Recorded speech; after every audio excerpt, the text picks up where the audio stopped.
Clip number 598۔ اس clip میں انشاءاللہ عز و جل آپ قرآن پاک کی سورہ رات کی آیت نمبر 13 سے 14 تک کی تلاوت، ترجمہ اور تفسیر قرآن صراط الجنان سماعت فرمائیں گے۔ بسم اللہ الرحمن الرحیم۔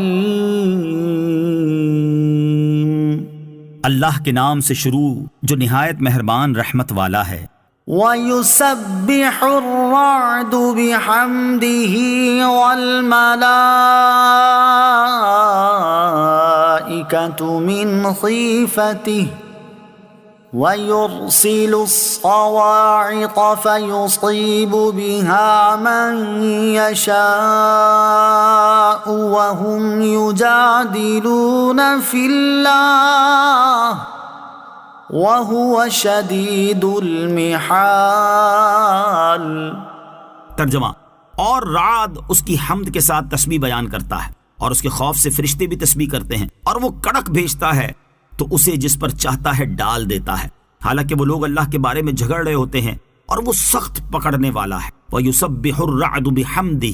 اور گرج اس کی حمد کے ساتھ تسبیح بیان کرتی ہے۔ گرج یعنی بادل سے جو آواز پیدا ہوتی ہے، اس کے تسبیح کرنے کے معنی یہ ہے کہ اس آواز کا پیدا ہونا خالق، قادر، ہر نقص سے پاک ذات کے وجود کی دلیل ہے۔ ایک قول یہ ہے کہ رات کی تسبیح سے یہ مراد ہے کہ اس آواز کو سن کر اللہ تعالیٰ کے بندے اس کی تسبیح کرتے ہیں۔ بعض مفسرین کا قول یہ ہے کہ رات ایک فرشتے کا نام ہے جو بادل پر مامور ہے، وہ اس کو چلاتا ہے، اور بادل سے جو آواز سنی جاتی ہے وہ رات نامی فرشتے کی تسبیح ہے۔ گرج کی آواز سن کر کیے جانے والے عمل، یاد رہے کہ گرج اور کڑک کی آواز اللہ تعالیٰ کی طرف سے ایک وعید ہے، لہٰذا جب اس کی آواز سنیں تو اپنے دنیاوی گفتگو روک کر اللہ تعالیٰ کے ذکر میں مشغول ہو جائیں اور اللہ تعالیٰ کے عذاب سے اس کی پناہ مانگیں۔ چنانچہ حضرت عبداللہ بن زبیر رضی اللہ تعالیٰ عنہ جب گرج کی آواز سنتے تو آپ گفتگو چھوڑ کر یہ آیت پڑھتے، وَيُسَبِّحُ الرَّعْدُ بِحَمْدِهِ وَالْمَلَائِكَةُ مِنْ خِيفَتِهِ، پھر فرماتے بے شک یہ زمین والوں کے لیے شدید وعید ہے۔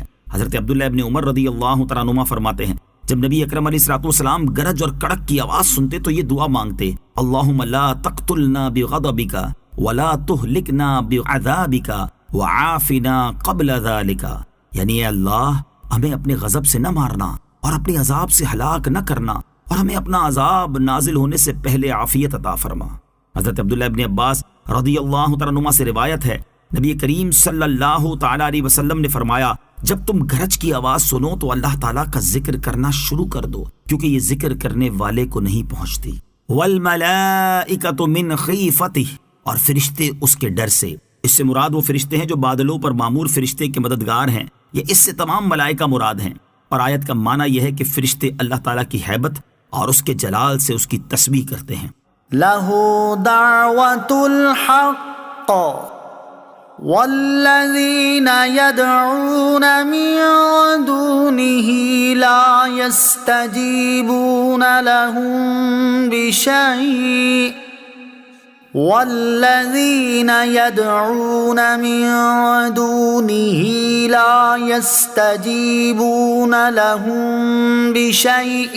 إِلَّا كَبَاسِطِ كَفَّيْهِ إِلَى الْمَاءِ لِيَبْلُغَ فَاهُ وَمَا هُوَ بِبَالِغِهِ وَمَا دُعَاءُ الْكَافِرِينَ إِلَّا فِي ضَلَالٍ۔ ترجمہ، اسی کا پکارنا سچا ہے اور اس کے سوا جن کو یہ کافر پکارتے ہیں وہ ان کی کچھ بھی نہیں سنتے، مگر اس کی طرح جو پانی کے سامنے اپنی ہتھیلیاں پھیلائے بیٹھا ہے کہ اس کے منہ میں پہنچ جائے، حالانکہ وہ ہرگز اس تک نہ پہنچے گا، اور کافروں کا پکارنا گمراہی میں ہی ہے۔ لہو دعوت الحق،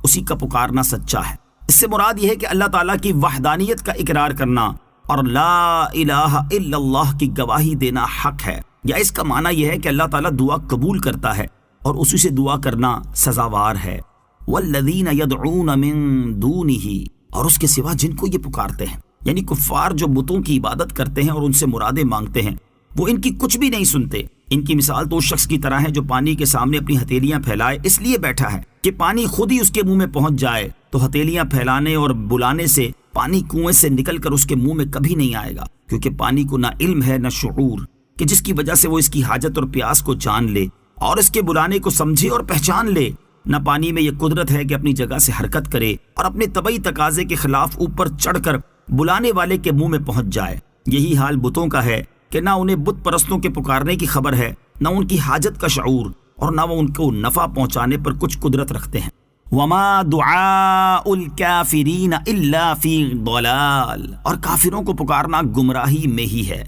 یعنی کافروں کا بتوں کو پکارنا بیکار ہے، کیونکہ یہ ان سے طلب کر رہے ہیں کہ جو خود نفع پہنچانے اور نقصان دور کرنے کا اختیار ہی نہیں رکھتے، جبکہ اللہ تعالیٰ کو پکارنا بیکار نہیں بلکہ وہ اگر چاہے تو ان کی دعائیں قبول بھی فرما لیتا ہے۔ دنیاوی معاملات سے متعلق مانگی ہوئی دعاؤں کا قبول کر لینا تو ظاہر ہے، اور اگر وہ جنت کی دعا مانگیں تو اللہ تعالیٰ انہیں ایمان کی توفیق عطا فرما سکتا ہے۔